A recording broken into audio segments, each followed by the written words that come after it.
Good morning সবার, কি অবস্থা, কেমন আছো সবাই? আশা করছি সবাই ভালো আছো, সুস্থ আছো। চলে এলাম নতুন আরেকটি ব্লগ নিয়ে তোমাদের সামনে। এই গরমকালে সকালে উঠে স্নান করার পরে না কি যে একটা শান্তি লাগে সেটা বলেই বোঝানো যাবে না। যারা সকালবেলা উঠে স্নান করে তারাই বুঝবে এই মাহাত্ম্যটা কি, তাই না বলো?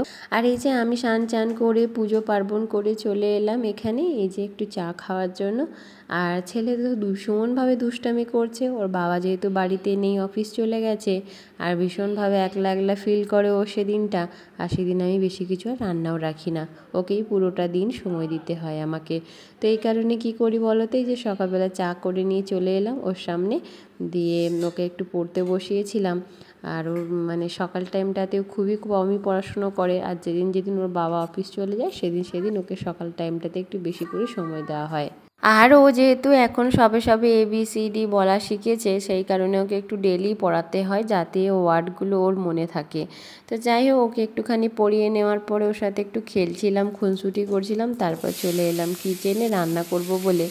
আজকে আর আহামরি কিছুই পদ বানাচ্ছি না, খালি এই যে ছেলের জন্য একটু ডালিয়ার খিচুড়ি বানাবো, যেটুকু বাঁচবে সেটুকু আমি খেয়ে নেবো। আর আমার দুপুরবেলা খুব একটা খেতেও ইচ্ছে করছে না, এত গরমের মধ্যে ভালো লাগে না রান্না বান্না করার পরে, জানো তো। এই কারণে আমারও ওই যাই হোক একটা দুপুরবেলা হলেই হলো। তার উপরে ওর বাবা যেহেতু অফিস চলে গেছে, আর কি আর রান্না করি বলো তো।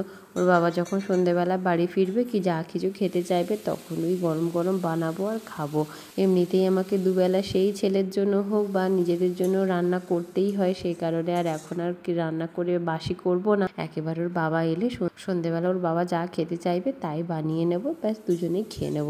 তো ছেলের জন্য যেহেতু ডালিয়ার খিচুড়ি বানাবো, সেই কারণে একটু বেশি করেই বানিয়ে ফেলছি, যেটুকু বাঁচবে ওইটুকু আমি খাবো। ছেলেও যেহেতু ডালিয়ার খিচুড়ি খেতে অনেকটা বেশি পছন্দ করে, আর এই কারণে যখন বেঁচে যায় তখন তো আমাকে খেতে হয়, না ওর বাবাকে খেতে হয়।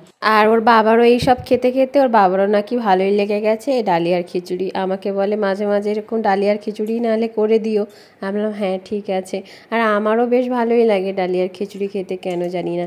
পাঁপড় ভাজা দিয়ে হোক বা চিপস দিয়ে হোক, বেশ ভালোই লাগে ডালিয়ার খিচুড়িখানা খেতে। ডালিয়ার খিচুড়ি হোক বা ভাতের খিচুড়ি হোক, একটুখানি ঘি দিলে কিন্তু সেই খিচুড়ির টেস্টখানা দারুণ লাগে, তাই না? তার উপরে যেহেতু ছেলে খাবে, ওর একটু ঘিয়ের ফ্লেভারটা ভীষণই পছন্দ, তাই একটু ঘি দিয়ে দিলাম সামান্য পরিমাণে। গরম তো তাই বেশি ঘিও দেওয়া যায় না। ডালিয়ার খিচুড়ির সাথে একটুখানি পাঁপড় ভাজা হোক, চিপস হোক, সেটা আমার ছেলেকে আবার দিতেই হবে খিচুড়ির সাথে।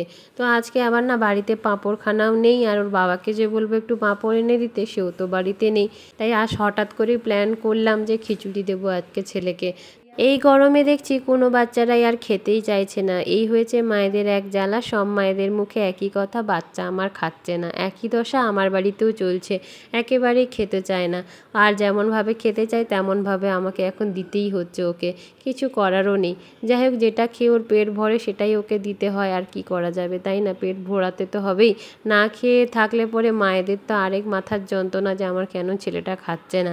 নিজেরাও খেতে ইচ্ছে করে না তখন, জানো তো, বাচ্চা না খেলে। জানি ডালিয়ার খিচুড়ি খেতে ভালোবাসে, বানিয়ে দিলাম, এখন দেখো খাওয়ার দেখে পালাচ্ছে, কিছুই খেতে চায় না, আর ভালোই লাগছে না। যাই হোক, ওকে ভুলিয়ে বালিয়ে খাওয়াতে তো হবেই। আজকের ব্লগটা তাহলে এখানেই শেষ করলাম, দেখা হবে নেক্সট আরেকটি নতুন ব্লগে। সবাই ভালো থেকো, সুস্থ থেকো, সাবধানে থেকো, টাটা, বাই বাই।